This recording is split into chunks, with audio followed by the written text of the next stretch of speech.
O meu avô era fotógrafo, o meu tio-avô filmava muito, era imigrante, então tinha mais possibilidades, filmava muito em Super 8, fotografava muito e por isso eu fiquei com esse material todo. E esse ritual familiar que existe na minha casa de visualizar as imagens, como existem muitas famílias, ou de estar constantemente a visualizar as imagens, a falar sobre estas imagens, é também aquilo que eu trago um bocadinho para as minhas criações. Proporcionar ao público este visionamento, este ritual familiar. Eu vim para o Porto, sou de Famalicão, vim para o Porto em 2002 e vim estudar teatro e fiz a licenciatura em estudos teatrais na ESMAI e depois, mais ou menos a partir de 2010, eu comecei a desenvolver os meus trabalhos.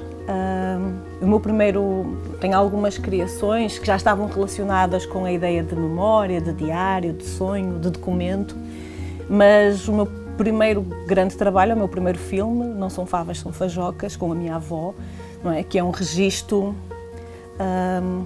é quase como um diário, não é? Um registro do cotidiano dela, numa tentativa de eu também ir buscar todas as minhas memórias que tive com ela e que ainda tenho, não é?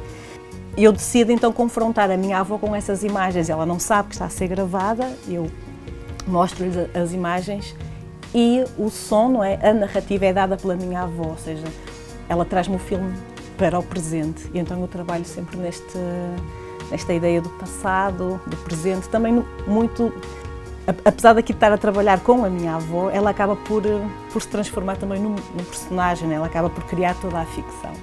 E estas fotografias, a maneira como eu as coloco, como eu as apresento, elas também acabam por ser personagens, não é? Eu acabo por convocá-las também para um teatro, não é? Elas transformam-se noutras pessoas com outras memórias, por isso o teatro também está aqui, mais uma vez, presente. E toda esta camada de layers vem muito dos álbuns de fotografia, não é? Que tanto nesse filme do Laura como do Armindo e a Câmara Escura, ou como nestes trabalhos performáticos que eu faço com estas mesas de luz, interessa-me trabalhar, ou seja, uma fotografia pode-te dizer, pode-te contar uma história, pode ter uma legenda, essa sequência acaba por ter uma outra história, não é? E que é uma história para mim e para ti vai ser outra completamente diferente.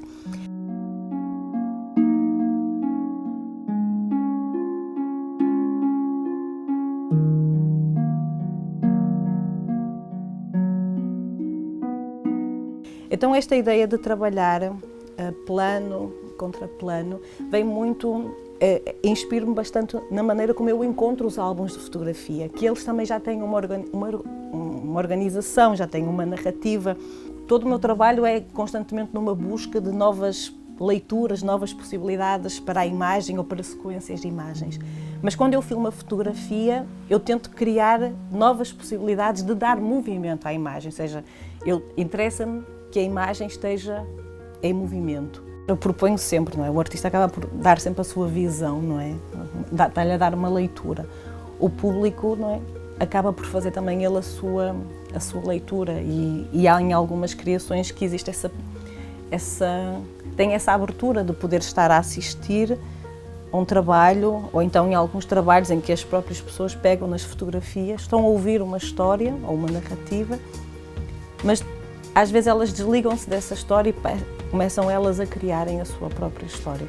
Eu acho que as mulheres, ao longo da história, sempre tivemos mulheres artistas que se calhar foram apagadas ao longo do tempo, a sua visibilidade não estava tão presente, mas que sempre existiu e eu acho que cada vez mais existe. Eu costumo muito de falar sobre que existe uma luta, porque existe e tem que existir cada vez mais para que não exista esta grande desigualdade, que não faz sentido absolutamente nenhum. Mas temos que ter atenção quando falamos em ser mulher e ser artista, que temos esta voz, não nos podemos esquecer que temos que falar também de todas as mulheres, que não faz sentido estarmos constantemente nesta luta de querer de querer marcar uma presença quando ela já existe e já é forte e sempre existiu.